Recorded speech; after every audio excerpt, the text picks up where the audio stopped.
어떻게 쓰기 나름이냐인데, 네. 그래서 이제 아까 제가 포크 얘기했잖아요.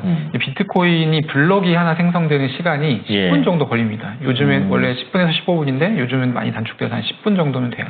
이 블럭이 생성된다는 게 무슨 의미냐면 이제 비트코인 가지고 거래를 하잖아요. 네. 거래 내역이 장부의 형태로 데이터화돼서 네. 블럭이라는 데 담겨요.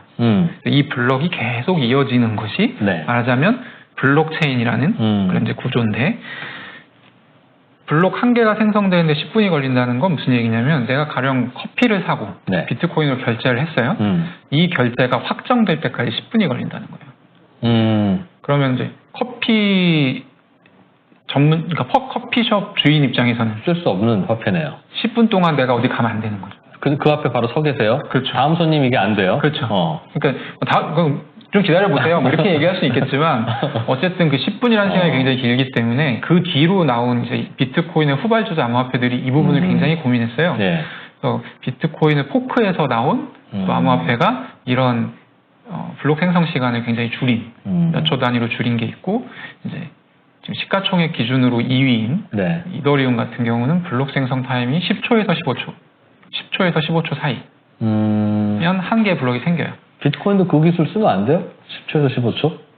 10초에서 15초를 뭐 쓸 수 있죠. 근데 운영 주체가 없으니까 그거 누가 바꿀 건지도 그냥 만약에 개발할 그렇죠. 사람도 없구나. 그게 만약에 흥하겠다. 네. 그러면은 이제 기자님이 예. 만드시면 돼요.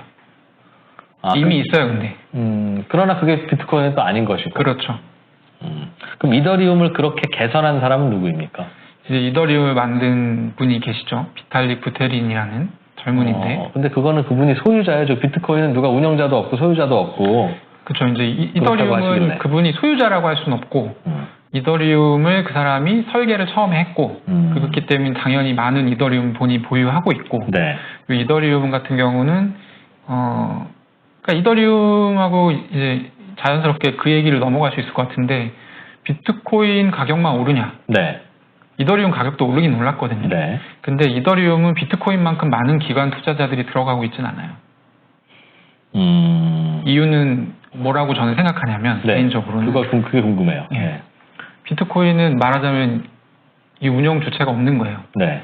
그러니까 저는 어떻게 이해했냐면, 달러의 염증을 느낀 사람들. 그러니까 페드가 어느 날 약간 컨디션 이상해서 우리 돈 좀 찍겠습니다. 하면 내 자산 이제 현금 가치가 확 떨어지는 거예요. 예측할 수 없잖아요, 이거는. 네. 근데 비트코인은 그런 짓을 할 사람이 없다는 거죠. 어느 날 갑자기 더 늘리는 게 불가능하다. 이더리움은 가능해요? 네. 이더리움은 그러니까 이제 약간 처음 이제 그러면 지금도 몰래 늘리고 있는지도 모르는 건 아니에요? 그건 아니고 네. 그것도 이제 다 이게 공개가 되는데 네. 늘린다는 얘기가 아니라 그러니까 뭐라 그래야 돼? 비트코인이 어떻게 이 블록이 생성이 되냐면 굉장히 어려운 수학 문제를 먼저 푸는 사람이 이 블록을 생성할 수 있는 권한을 가져요. 그러면 이 블록을 생성을 하게 되는 사람한테 너 수고했어라고 수고비를 줘요. 비트코인으로. 그게 비트코인의 채굴이라는 거죠? 그렇죠. 이게 채굴인데 그래서 이렇게 수학 문제를 풀어서 뭔가 작업을 했기 때문에 내가 이렇게 빡센 걸 했기 때문에 난 이거 할 자격이 있어 라고 하는 이 채굴 방식을 작업증명이라고 해요. 네. 근데 지금 이더리움 같은 경우는 원래 작업증명 방식으로 하다가 이제 바꿨거든요, 방식을.